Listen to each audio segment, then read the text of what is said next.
Yo, Doc Holidays here with another video. Today's video is on Raid Shadow Legends.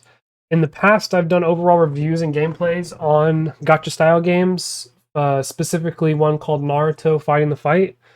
I'm willing to do more reviews on gacha style games or just any game in general. If this is something you guys like, just leave a like and I'll continue to do these types of videos. Comment below as well the next game you want, or just a follow-up on Raid if that is also something you would like me to do.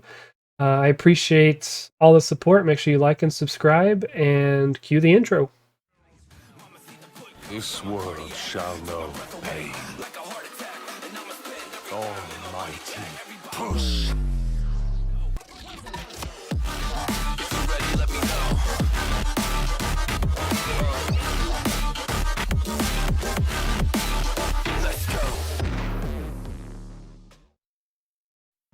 Since this is a review on a gacha style game, I need to do a little background on myself. I've logged over 271 days on Raid so far. I've logged thousands of hours in other gacha style phone games. I wouldn't release a review without knowing what I'm talking about, as well as have an extensive background in the genre. That being said, doing videos like this take a long time, and I am by no means an in-game player in Raid. I am probably more towards mid-game heading into late game. My player level is 77, and my current player power is around 2.4 million. Gear is one thing holding me back from being a late game player. That is the one thing that shouldn't be overlooked as well, since I'm probably lacking hundreds, if not thousands of hours of gear farming in order to reach the late game. I've kept this account fairly low spend, as I've spent around anywhere between $1 to $200 to $300, give or take, over the course of a few years, and that might seem like a lot to some people, but this game has absolute whale fest whales. I mean, they're spending 1, 2, 3, 4, 5, 6, 7 figures on this game. So now to the main point of the video, the actual review. We could start with pay to win versus free to play. This game can be free to play, very slow, especially from the start. I didn't spend any money on the account until recently, as I don't like spending money on games until actually playing them and figuring out if I like them or not. And I wasn't really missing out. It's really demanding on, or not demanding, but very, you have to have a lot of patience as a free-to-play player in Raid. You have to save most of everything until you find an event or a character or something that you want to pull for or you want to go for, and you have to be very nitpicky on what to do. That being said, if you're pay to play, you can pretty much do whatever you want in the game. The issue with that, though, is packs and everything are super expensive. The moment you start spending money, the packs increase in price. So for instance, for me, I recently spent a little bit of money getting a stamina pack. I never spent money on pulls. I only spent money on stamina. I have spent money on pulls, but only a couple. Most of the money I've spent in Raid has actually been for stamina and arena tokens. But to get to the point is I spent $10 on a pack for stamina, give or take. I can't remember the exact price of it. And the next day, that same pack that was $10 is now $24.99 because I had spent money. And it's ridiculous. It really is. I mean, in terms of games that I play like Overwatch and Valorant, where you can buy skins and whatnot, in terms of spending money, this game probably has the worst value for money. Like, people still, don't get me wrong, people in this game still spend tons of money on the game. But out of all the gacha games I've ever played, in terms of value, the Packs are super expensive.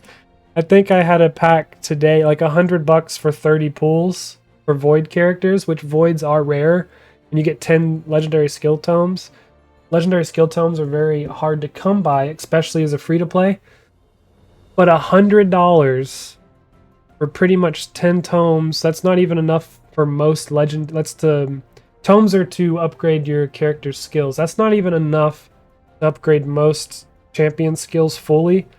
And 30 pools, which this game has a pity, and it's a lot more than 30. It's let's see here, it's 200.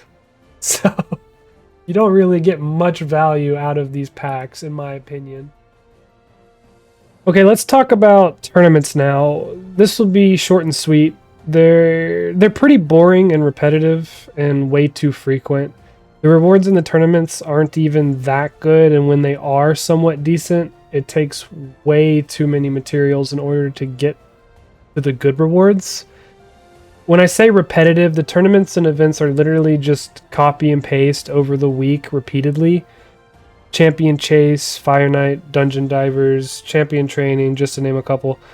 They also started adding an event that you earn points by upgrading champions and getting gear from dungeons, etc.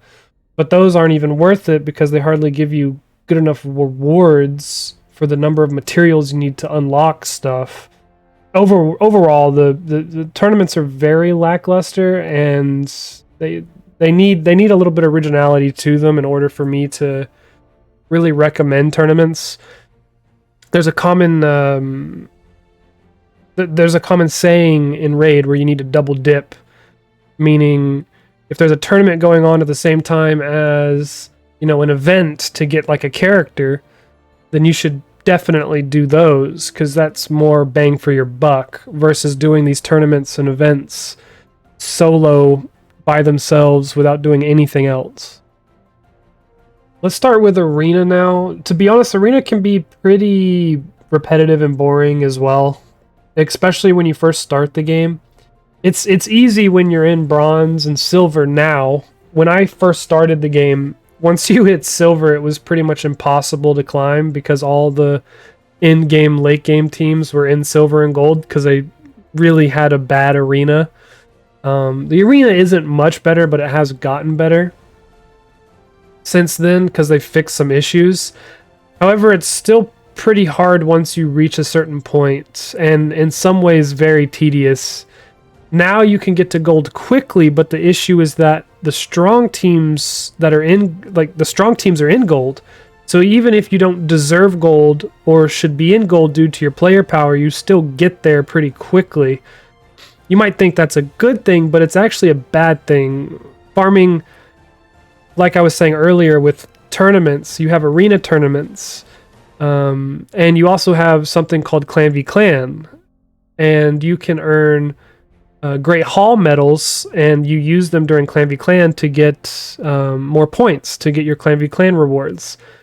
But once you reach gold as a start, like as a low character, like as a new player, you can't farm anymore. You have to physically drop yourself down out of gold because you get there so easily. But once you're there, you can't win anything. So getting your Great Hall medals, winning your arena tournaments to get your materials and whatnot is really difficult to do as a new player, since it is so easy to get to gold. But like I said, once you're there, it's literally so hard to get any progress or any, like I said, Great Hall or arena tournament tokens, whatever, in general.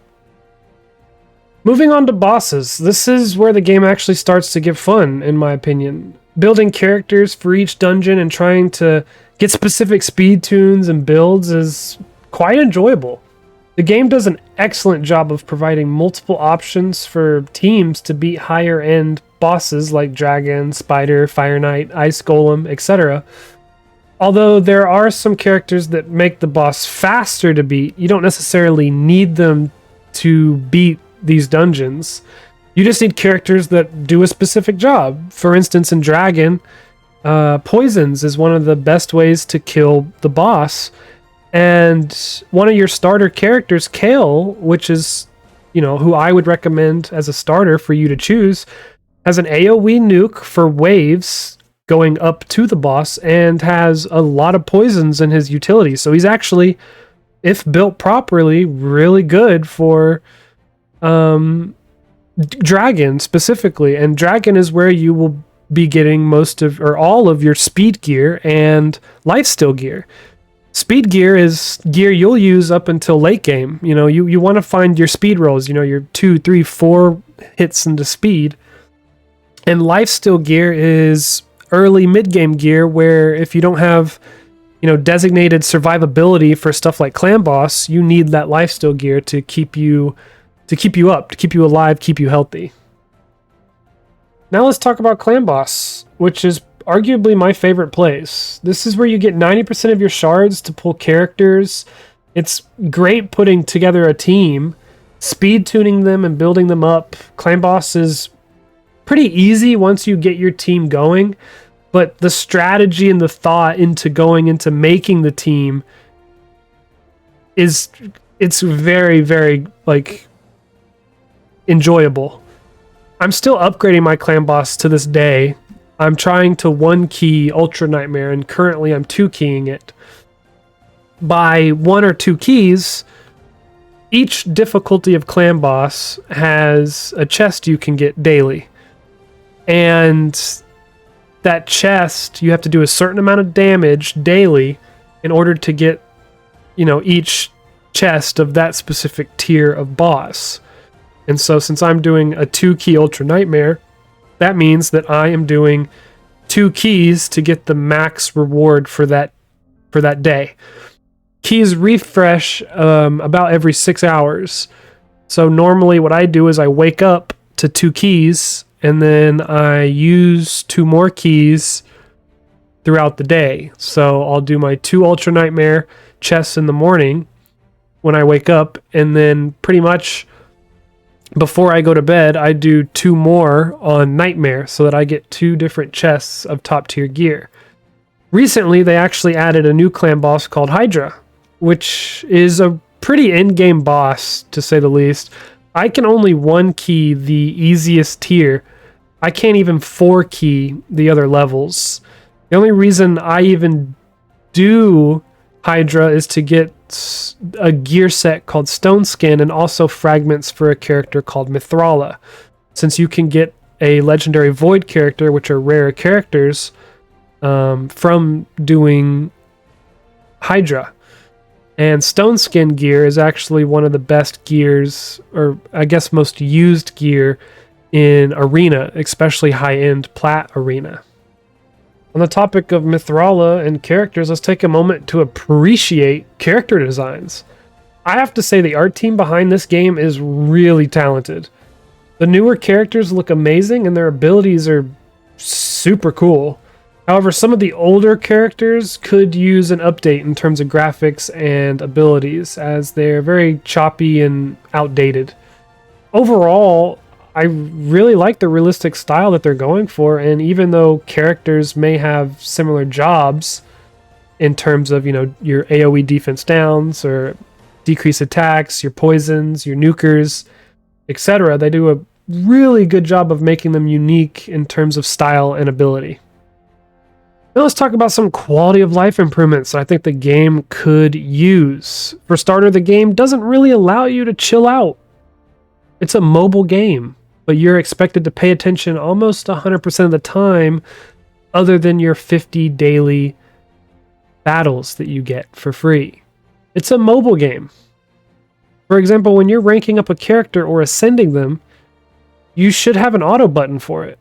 It should just auto rank up your characters in the tavern. It gets really annoying having to manually add each individual thing for every character you do.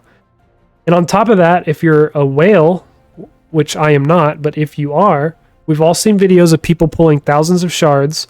It takes forever to clear out these characters in order to make more room in these videos. People literally will spend hours clearing out their champions in order to just to pull some more champions.